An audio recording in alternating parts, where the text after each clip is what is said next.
Shalom saudaraku semua, selamat berjumpa lagi dalam renungan hari ini.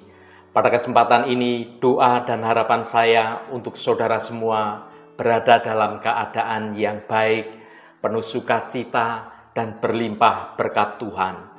Hari ini saya Cornelius Nugroho dari channel Berkat Baru akan menyampaikan renungan dengan judul Jangan Goyah oleh Goncangan. Tetapi sebelum kita mendengarkan renungan firman Tuhan ini, mari kita berdoa terlebih dahulu. Bapa Surgawi, Bapa yang kami sembah dalam nama Tuhan Yesus Kristus, Engkau Tuhan yang selalu baik dan penuh kasih sayang. Senantiasa kami mengucap syukur untuk segala berkat kemurahan Tuhan. Tuhan, dunia di sekitar kami terasa semakin kacau dan kami sering merasa takut dan merasa tidak pasti. Namun kami ingat bahwa Engkau telah berjanji untuk menyertai kami selalu dan kasih-Mu tidak pernah berkesudahan. Tolonglah kami untuk merenungkan janji-janji-Mu yang indah agar hati kami dapat dipenuhi dengan damai dan pengharapan dari Engkau. Terima kasih Tuhan, dalam nama Tuhan Yesus Kristus kami berdoa. Haleluya. Amin. Saudaraku yang terkasih, di tengah arus kehidupan yang semakin deras dan serba tidak menentu, kita seringkali dihadapkan pada berbagai macam goncangan dan cobaan yang menerpa dalam hidup kita. Berita-berita buruk, masalah pribadi, dan ketidakpastian akan masa depan kita dapat menggoyahkan iman kita dan membuat kita merasa cemas dan merasa takut. Namun di tengah segala kegelisahan ini, ada satu hal yang tetap teguh dan menjadi sandaran bagi kita, yaitu janji-janji Tuhan yang tidak pernah gagal. Dalam renungan kita kali ini, kita akan bersama-sama merenungkan bagaimana kita dapat tetap teguh memegang janji-janji Tuhan di tengah goncangan kehidupan yang sedang terjadi.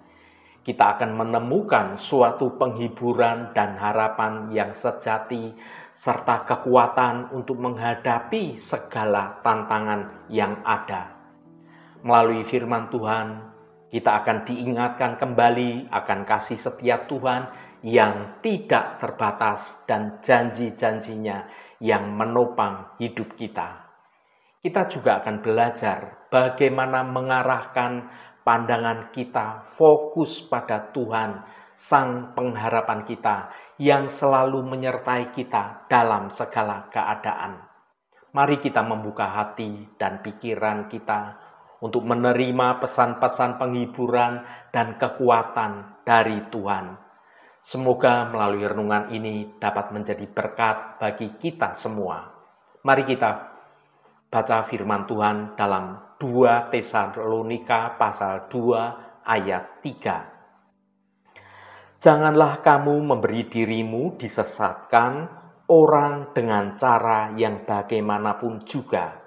Sebab sebelum hari itu haruslah datang dahulu murtad dan haruslah dinyatakan dahulu manusia durhaka yang harus binasa.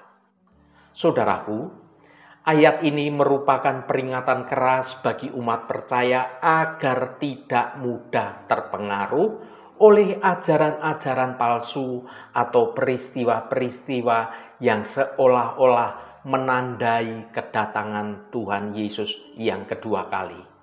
Sebelum kedatangan Tuhan Yesus yang kedua kali, akan ada peningkatan kemurtatan dan munculnya tokoh-tokoh yang sangat menentang Allah dan kebenarannya. Tokoh ini sering disebut sebagai anti-Kristus.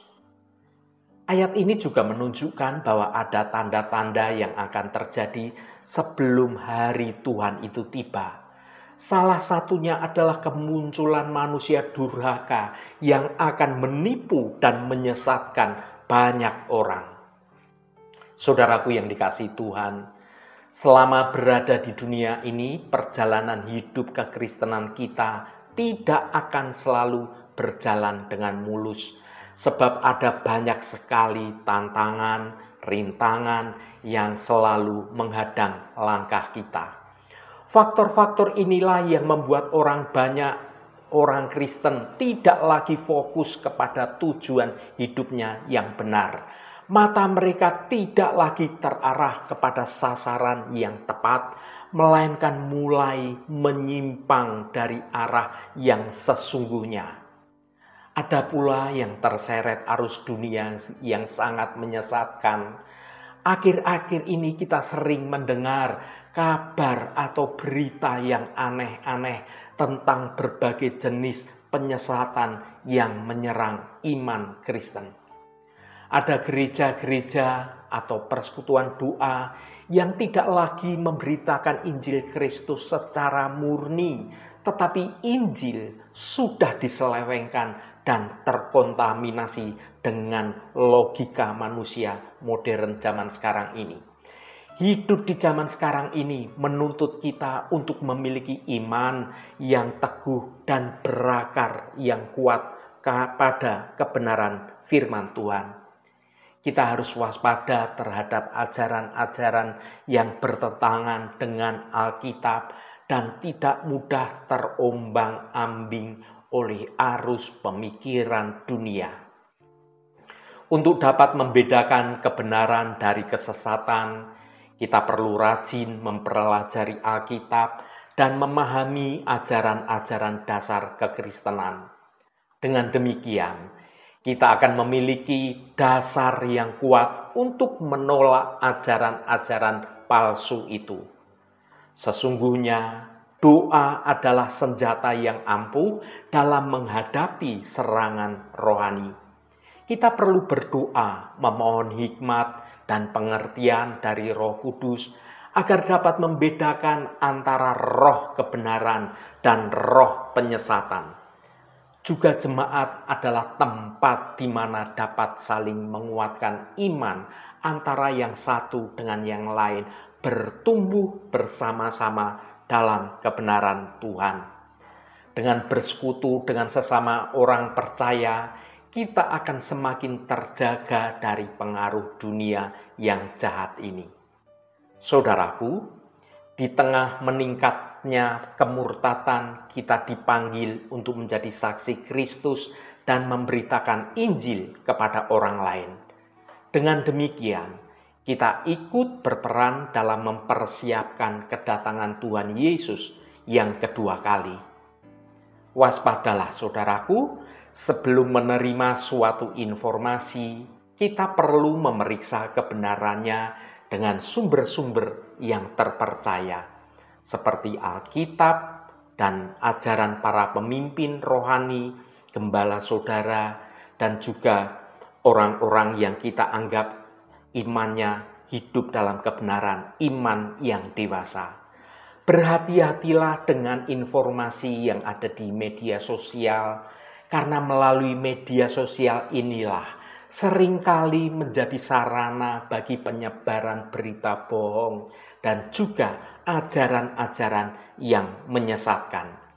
Kita perlu bijak dalam menggunakan media sosial dan tidak mudah percaya pada semua informasi yang kita terima. Teruslah berusaha untuk menjaga hubungan dengan Tuhan, karena dengan menjaga hubungan yang dekat dengan Tuhan, melalui doa, melalui penyembahan, pujian, pembacaan Alkitab, kita akan semakin menjadi kuat menghadapi tantangan dan godaan yang ada. Dengan menunjukkan kasih kepada sesama, kita menjadi saksi hidup bagi Kristus dan menarik orang lain kepada Tuhan. Saudaraku, sebenarnya kita tidak perlu terkejut lagi karena Alkitab sudah menyatakan jauh sebelum bahwa penyesatan, kedurhakaan, dan berbagai penyimpangan akan banyak terjadi sebelum hari kedatangan Tuhan tiba. Bahkan hal itu tidak lagi dilakukan secara sembunyi-sembunyi, melainkan secara terang-terangan. Mengapa hal ini Tuhan izinkan terjadi? Tujuannya adalah untuk menguji iman dan kesungguhan orang percaya dalam mengiring di jalan kebenaran Tuhan. Mari kita baca Matius pasal 3 ayat 12. Alat penampi sudah di tangannya, ia akan membersihkan tempat pengirikannya dan mengumpulkan gandumnya ke dalam lumbung. Tetapi debu jerami itu akan dibakarnya dalam api yang tidak terpadamkan. Saudaraku, ayat ini menggambarkan penghakiman terakhir yang akan dilakukan oleh Yesus Kristus. Bayangkanlah sebuah ladang gandum yang siap untuk dituai. Petani akan menggunakan alat penampi untuk memisahkan gandum yang baik dari sekam. Demikian pula, Yesus pun akan memisahkan orang-orang percaya yang sejati. Dalam hal ini digambarkan sebagai gandum dari orang-orang yang tidak percaya. Dalam hal ini digambarkan sebagai jerami. Ada beberapa poin penting dalam ayat ini. Yang pertama, alat penampi sudah di tangannya. Alat penampi merupakan simbol penghakiman Allah. Melalui alat inilah gandum dan jerami akan dipisah-pisahkan. Yang kedua, mengumpulkan gandumnya ke dalam lumbung. Gandum mewakili orang-orang percaya yang sejati, yang telah menerima Yesus Kristus sebagai Tuhan dan Juru Selamat pribadinya. Mereka akan dikumpulkan ke dalam lumbung, yaitu kerajaan surga. Yang ketiga, debu jerami itu akan dibakarnya. Jerami mewakili orang-orang yang tidak percaya atau hanya mengaku percaya, tetapi tidak menghasilkan buah yang sesuai dengan pertobatan. Mereka akan dibakar dalam api yang tidak terpadamkan, yaitu neraka. Saudaraku yang diberkati Tuhan, sekarang ini bukan waktunya lagi bagi orang Kristen hidup santai-santai. Mari kita tingkatkan kualitas iman kita. Jangan sampai kita terjebak dalam rutinitas ibadah dan pelayanan, melainkan usahakanlah kita benar-benar menjadi pelaku kebenaran firman. Sebab bukan setiap orang yang berseru kepadaku, Tuhan, Tuhan, akan masuk ke dalam kerajaan surga, melainkan dia yang melakukan kehendak Bapa-Ku yang di surga. Salah satu faktor orang Kristen mudah sekali disesatkan dan diombang-ambingkan adalah karena mereka tidak tergembala dengan baik dan tidak tertanam di gereja lokal. Yang dikarenakan mereka suka sekali berpindah-pindah dari gereja satu ke gereja yang lainnya dan tidak memiliki suatu komitmen yang sungguh-sungguh pada jalan kebenaran Tuhan. Kita semua dipanggil untuk hidup benar di hadapan Tuhan. Apapun kondisi kita sekarang ini, janganlah iman kita menjadi goyah oleh goncangan apapun. Marilah kita memanfaatkan waktu yang ada untuk bertobat dan memperbarui hidup kita.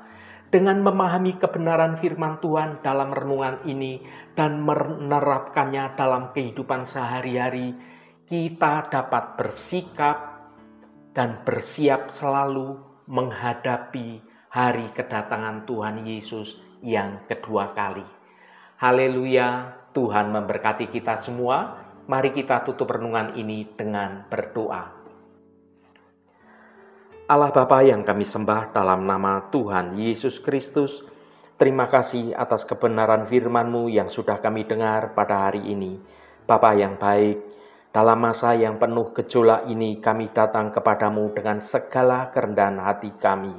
Kami sadar bahwa dunia semakin jauh dari Engkau dan tantangan akan semakin berat. Kuatkanlah iman kami agar tetap berpegang teguh pada kebenaran firman-Mu. Berikanlah kami kekuatan untuk menghadapi segala cobaan dan godaan yang datang. Tolonglah kami agar selalu mengingat janji-Mu dan tidak pernah menyerah.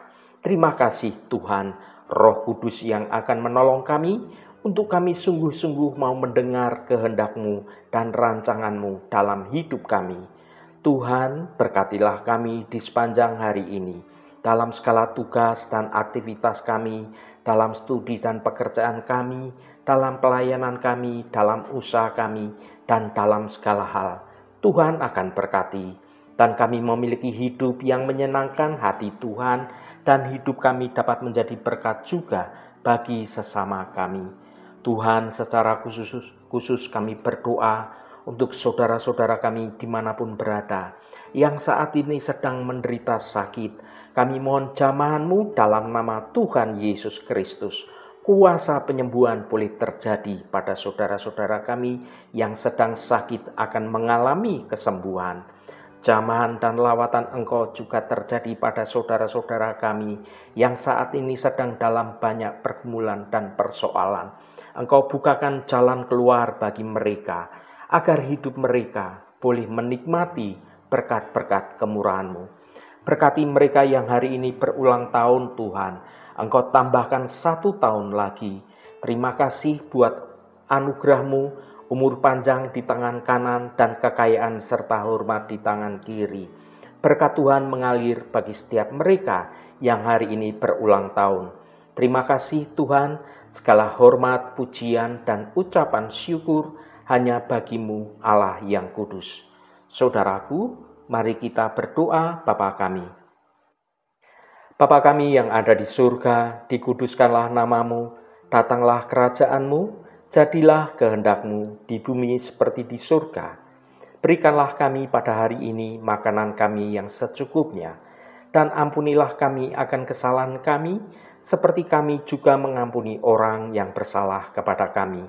Dan janganlah membawa kami ke dalam pencobaan, tetapi lepaskanlah kami daripada yang jahat, karena Engkaulah yang empunya kerajaan dan kuasa dan kemuliaan sampai selama-lamanya. Saudaraku, bukalah hatimu dan tengadakan tanganmu. Terimalah berkat Tuhan. Tuhan memberkati engkau dan melindungi engkau. Tuhan menyinari engkau dengan wajah-Nya dan memberikan kasih karunia. Tuhan menghadapkan wajah-Nya kepadamu dan memberikan damai sejahtera. Berkat anugerah dari Bapa Surgawi, cinta kasih karunia dari Tuhan Yesus Kristus, dalam persekutuan dan penghiburan Roh Kudus, menyertai kita semua sekarang ini dan sampai selama-lamanya. Dalam berkat Tuhan Yesus Kristus, haleluya, amin. Puji Tuhan, saudaraku semua, saya percaya firman Tuhan hari ini sudah menjadi berkat yang akan menuntun hidup kita semua. Saudaraku, berita-berita buruk, masalah pribadi, dan ketidakpastian akan masa depan dapat menggoyahkan iman kita dan membuat kita merasa cemas dan menjadi takut. Namun di tengah segala kegelisahan ini, ada satu hal yang tetap teguh dan menjadi sandaran bagi kita, yaitu janji-janji Tuhan yang tidak pernah gagal. Apapun kondisi kita sekarang ini, janganlah iman kita menjadi goyah oleh goncangan apapun. Roh Kudus senantiasa menolongmu dan menuntunmu hidup dalam jalan kebenaran Tuhan. Saudaraku, saya sangat senang sekali dan berterima kasih jika Anda berkenan memberikan komentar pada konten video ini, dan bagikan renungan ini pada teman dan sahabat Anda, agar mereka diberkati juga melalui renungan ini. Terima kasih saudaraku, sampai bertemu kembali. Shalom, Tuhan memberkati.